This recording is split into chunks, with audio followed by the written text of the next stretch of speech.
The scent of lemon oil and overpriced confidence drifted through the polished marble lobby of the Augustine Grand Hotel. Everything in the space, from the 12-foot chandelier to the faux Victorian armchairs, screamed quiet wealth. It was a Wednesday afternoon, and the lobby was unusually calm. No business travelers. No influencers posing by the flower arrangement. Just quiet jazz and staff who scanned everyone twice. That's why, when Kendra Monroe stepped through the front doors wearing a simple navy trench coat and clean white sneakers, the man behind the concierge desk noticed immediately. She wasn't dressed like the usual clientele. She didn't glide in behind a bellhop or click across the tiles in red bottoms. She walked in with confidence but no pretense. Which, for a place like this, was a red flag. Kendra didn't stop at the desk. She made her way toward the sitting area by the fireplace, where sunlight filtered in through tall windows, and took a seat. She placed her laptop bag beside her and pulled out her phone. She had a meeting in 30 minutes with the building's owner. A quiet little acquisition she'd been negotiating for months. What she didn't know yet, what no one in that lobby knew, was that in less than an hour, she'd owned the entire building. The Augustine Grand. The hotel. The cafe. The lobby. Every chandelier. Every suit. But right now, she was just a black woman sitting quietly with no luggage. Which, apparently, was a problem. A hotel employee appeared beside her. Not the concierge. Not a manager. Security. He wore the usual dark blazer and radio earpiece. He didn't smile. "Excuse me, ma'am," he said. "This area is for guests only." Kendra looked up from her phone. "I have a meeting here shortly." He blinked. "With who?" "Mr. Bradwell," she said calmly. "In the top floor suite." He shifted, uncomfortable. But only for a second. "We'll need to verify that," he said. "Do you have a reservation or key card?" "No," she replied, her tone neutral. "I'm not staying here." "Then I'm going to have to ask you to wait outside." Kendra tilted her head. "Outside?" "Yes, ma'am. Lobby access is for guests only." She stared at him, her expression unreadable. "I'm not causing a disturbance," she said. "I'm not blocking any paths. I'm seated, quietly, waiting for a meeting." He didn't flinch. "We've had issues before. Management policy says no loitering." Loitering. There it was. That word. Kendra took a slow breath. Not because she was angry. Because she knew exactly what this was. And she had already decided how this would end. 3 months ago, Kendra Monroe had stood in the corner office of Monroe Capital Ventures overlooking Midtown Manhattan. 37 years old, self-made, Forbes listed. She owned a majority stake in 6 tech startups, a fleet of commercial properties in 4 states, and, soon, this hotel. She'd grown up 2 blocks from a housing project in Atlanta. Now, she quietly bought buildings in cities that once ignored her. And she never, ever announced herself. Not until she needed to. "I don't need a red carpet," she once told her assistant. "I just want to see who trips me before I get to the door." Kendra stood calmly and took 2 steps back from the seating area. "No problem," she said. "Would you like to call Mr. Bradwell, or shall I?" The security officer's jaw tightened. He hadn't expected compliance. He certainly hadn't expected control. "I'll call," he muttered. "Please do," Kendra replied. As he walked off, she pulled out her phone and tapped a number she'd only used once before. Her lawyer answered on the second ring. "Yes," his voice came through, sharp. "I'm in the Augustine Grand lobby," she said. "Just got called a loiterer." A pause. "Do I need to come down?" "No," she said. "But have the paperwork ready." "Ownership transfer?" "Effective immediately." "Understood." She hung up and smiled, just slightly. The sun hit the gold trim of the front desk like a spotlight. "Perfect," the security guard returned. But this time, he wasn't alone. A tall, slim white man in a navy suit walked beside him, crisp tie, over-polished shoes, the unmistakable son of someone who thinks his name opens doors. "Ma'am," he said curtly, "you've been asked to leave." "I'm aware," Kendra replied. "Then please do so. Or we'll have no choice but to involve law enforcement." Kendra nodded once, then smiled. "Go ahead," she said. "Call them. But when you do, you should let them know I'll be waiting in my lobby." The man blinked. "Your what?" "My lobby," she repeated, calmly. "It's about to be mine." The moment the word mine left Kendra's lips, the temperature in the Augustine Grand's lobby shifted, subtle, like a draft someone couldn't quite place. It wasn't loud. It wasn't confrontational. But it landed like a whisper in a courtroom, just loud enough to make everyone freeze. The general manager blinked, then let out a tight, professional laugh. "I'm sorry, did you say your lobby?" Kendra offered a slow, polite nod. "That's right. This building. The Augustine Grand. The paperwork's being signed as we speak." The man opened his mouth, but no words came. His name tag read D. Crestmore in small brass letters, a name that Kendra had seen once before, on a staffing report buried deep in the hotel's acquisition profile. He was irrelevant in that report. Disposable, even. A mid-tier cog in a luxury machine that was about to have new ownership. "I don't believe that's possible," Crestmore said, forcing composure back into his voice. "Well," Kendra replied, folding her hands in front of her, "belief won't be required for very long."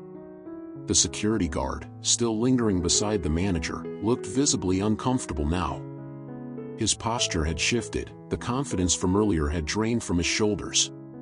He looked at Kendra, then at his manager, then toward the concierge desk like maybe someone, anyone, could clarify what the hell was happening. "Do you have proof of ownership?" Crestmore asked, his voice quieter now, but still clinging to authority. "I will," Kendra said. "In about," she checked her phone, 3 minutes. "Mr. Bradwell's attorney is finalizing the closing signatures right now." "Mr. Bradwell isn't selling," Crestmore said quickly. "He is," Kendra corrected. "He just didn't think you needed to know." Crestmore flushed a pale red, like wine spilled on linen. He straightened his tie but didn't respond. Behind the front desk, the concierge, a young woman in her 20s with perfect posture and the kind of practiced politeness luxury hotels demanded, looked up, clearly trying to follow the exchange without being obvious. She had overheard enough to know something was happening. And from the way her eyes flicked between Kendra and the manager, she was starting to guess who was about to come out on top. Kendra picked up her bag and moved calmly toward one of the lobby chairs, reclaiming her seat as if nothing had ever happened. She crossed one leg over the other and opened her phone again, scrolling without urgency. Crestmore didn't know what to do next. Call the police? It would look ridiculous if the woman in front of him really was the new owner. Wait for confirmation. But from who? His own boss? Bradwell?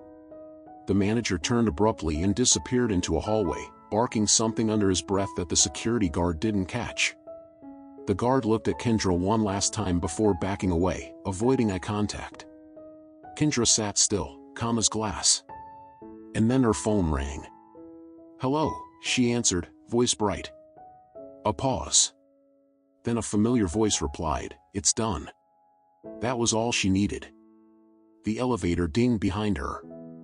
A man in a charcoal suit stepped out, tall, silver-haired, carrying a slim briefcase. He moved like someone who didn't have to explain where he was going. Kendra stood and met him halfway. "Ms. Monroe," he said with a courteous nod. "Congratulations." "Thank you, David," she replied. "I assume everything was received?" "Yes. Wire is cleared. Contracts are signed. Transfer is effective immediately. You are now, officially, the owner of the Augustine Grand." Kendra smiled. Perfect timing. From the far end of the lobby, Crestmore reappeared, his gait slower now. He'd clearly made a phone call, or several, and had not liked what he heard. He was halfway to Kendra when he saw David and paused. "Who are you?" he asked. David didn't smile. "I'm Ms. Monroe's corporate counsel." Crestmore froze. I just got off the phone with Mr. Bradwell," he stammered. "He said something about a sudden transfer. I didn't realize that this was happening today," Kendra said, stepping closer. "You didn't need to. But what you did today, that was your real interview." Crestmore looked panicked. "Ms. Monroe, I was only doing my job." "Your job," she said, her tone sharp now, "was to treat every guest with dignity and respect. To follow procedure. Not to profile. Not to escalate. Not to humiliate a black woman in a lobby she was moments from owning." He opened his mouth to object, but she held up a hand.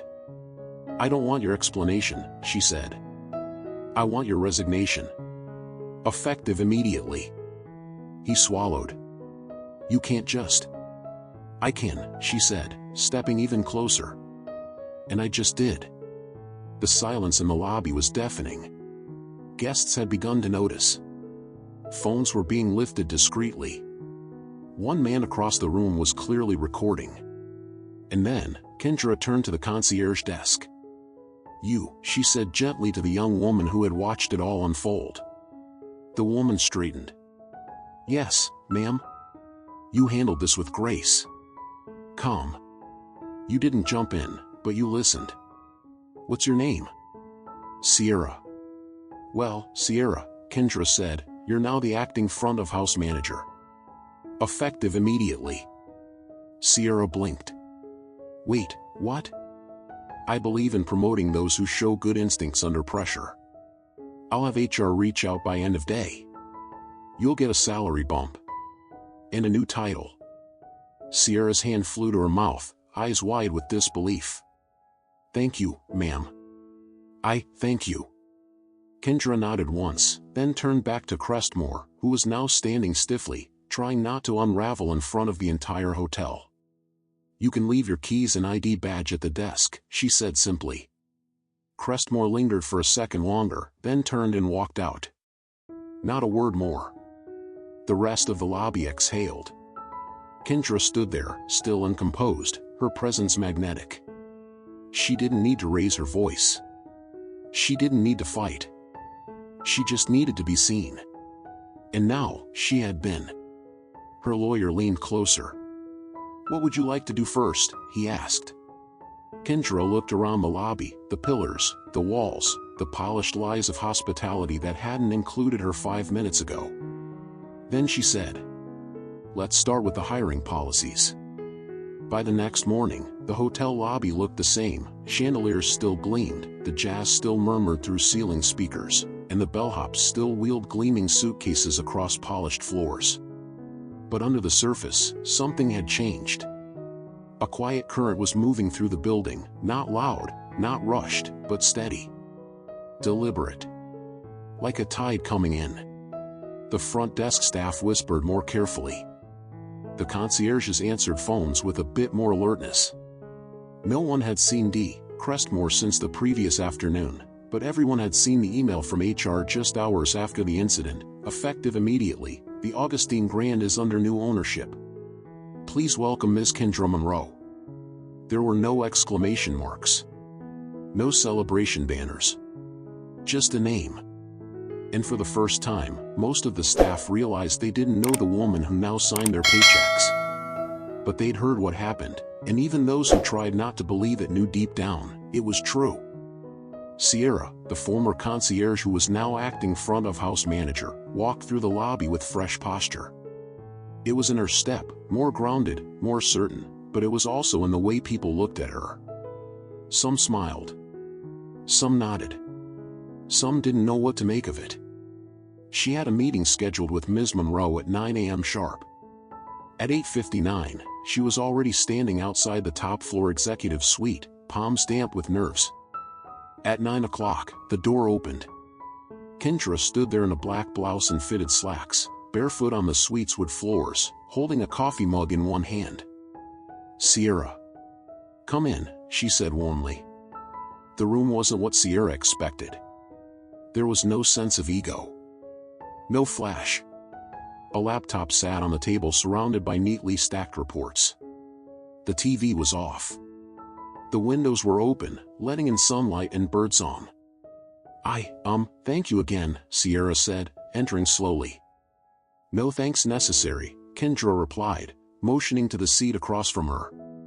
You earned it. Sierra, Saturday, I didn't even do anything. You did, Kendra said. You didn't pile on. You didn't try to impress anyone by being cruel. In a room full of people pretending not to notice, you did. Sierra didn't know how to respond to that. So she just nodded. Kendra leaned forward. Tell me the truth. What's really going on in this hotel? Sierra blinked. You mean, like, the staff? Kendra gave a small smile. I mean everything. Hiring. Treatment.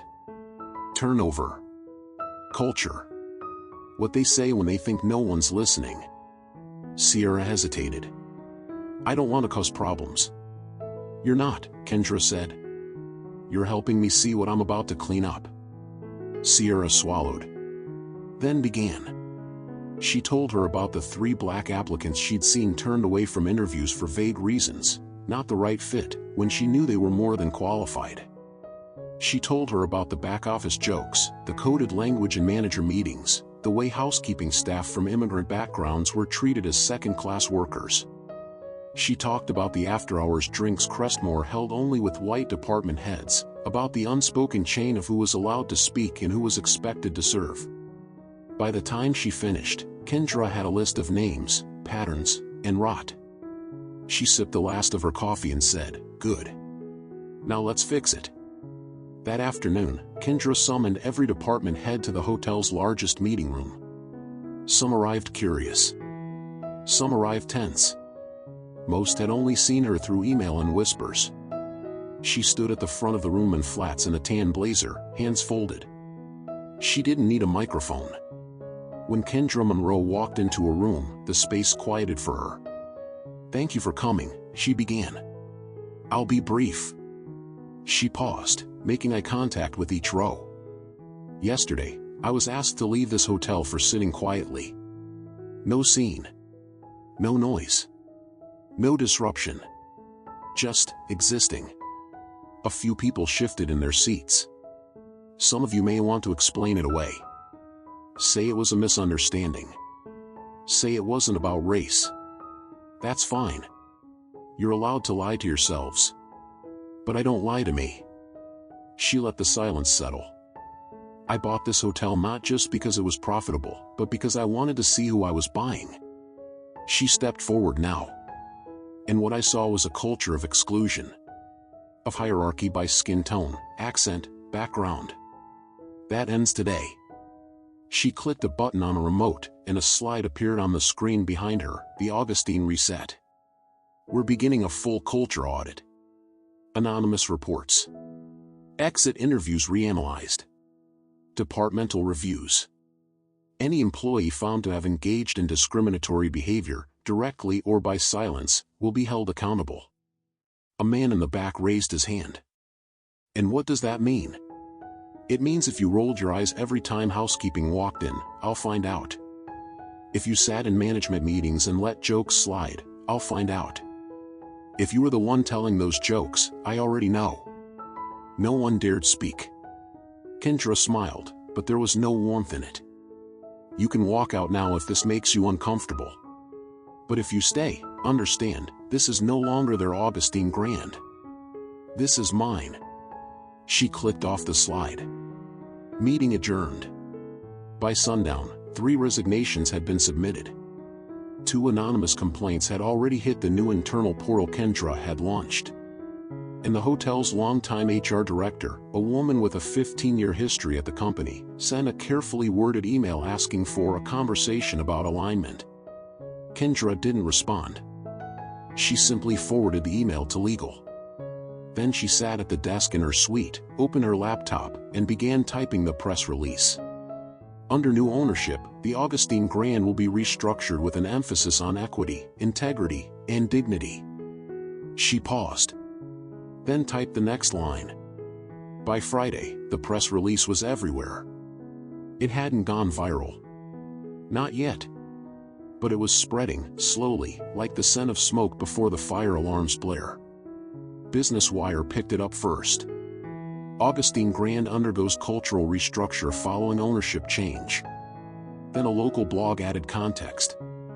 New owner fired manager after being racially profiled in her own lobby. Then it hit Twitter. Within hours, the replies flooded in. They tried to kick out the woman who bought the building. This is why you treat everyone with respect. You never know who's watching. Black women don't just rise, they replace. By evening, the headline had climbed to the homepage of 2 national outlets. Forbes reposted it under a tweet that simply read, Kendra Monroe. Get familiar. At first, Kendra hadn't planned to engage. She told her team not to comment. Let the building speak louder than I do, she said. But when the emails from other women, other CEOs, other black entrepreneurs, began pouring in, she felt something shift. One read. They did the same to me at a country club I funded. You gave us a blueprint, sis. Thank you. Another said. I walked away when they humiliated me. You didn't. You stayed. That's power. And somewhere between those 2 messages, Kendra decided this wasn't just about the Augustine anymore. It was about all of it. On Monday morning, she stepped into the same lobby where it had all started, now lined with fresh flowers and nervous employees. The concierge desk had been moved to the side, replaced by a modern seating area with real art, not hotel prints, and an open-plan front space that made the room feel warmer, more communal. Sierra met her at the entrance. She wore her new badge with front of house manager printed beneath her name and held a clipboard of updated welcome protocols. You look good behind that desk, Kendra said. I never thought I'd say this, Sierra replied, but it feels like mine now. It should, Kendra said. You helped rebuild it. Before she could head upstairs, a woman in a gray blazer approached the front desk, tall, sharp-eyed, press badge clipped to her jacket. Ms. Monroe, she asked politely. Yes? I'm Alyssa Lane, senior correspondent with The Atlantic. I'd like to request a sit-down with you. Not for gossip. For legacy. Kendra arched an eyebrow. That's a big word to throw around. I think it's earned, the journalist said. You bought a building that didn't want you in it. You fired its gatekeepers. You changed how it breathes. That's not just business. That's narrative. Kendra studied her for a moment, then nodded. Come upstairs in 30 minutes, she said. But I don't give sound bites. If we're going to talk, we talk truth. The interview took place in the same corner suite where Kendra had signed the purchase documents just days before. The skyline was pale behind them, clouds moving slow and wide across the windows. Why didn't you make a scene in the lobby that day? Alyssa asked, voice calm, recorder between them. Because scenes are easy, Kendra replied. They give people a reason to dismiss you. I don't raise my voice. I raise the consequences. Alyssa blinked. And now that the world knows what happened. Kendra leaned back. Now they know not just what happened to me, but what happens when you underestimate people like me. You don't just lose a sale. You lose the building. A pause. Then Alyssa asked, do you think what happened is rare? Kendra laughed, not cruelly, but with a weariness sharpened by years. No, she said. I think it's common. What's rare is that I had the money and the leverage to flip the story. Most women who look like me don't. She leaned forward now. But I want them to. By the following day, the article was live. She was removed from a hotel for loitering. 5 minutes later, she owned it. It became the #1 shared story on the site within 12 hours. Cable networks called next. Good Morning America. CNN. Even a late-night show asked if she'd appear. Kendra declined most of them. Except one. A quiet, in-depth sit-down with a podcast that focused on Black entrepreneurship and real structural change. In that interview, she said, "Power doesn't always look like the loudest person in the room.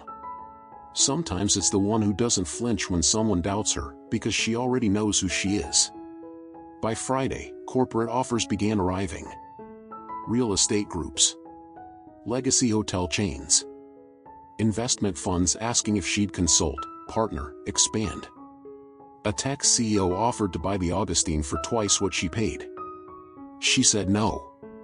Because this wasn't an asset flip. This was a foundation.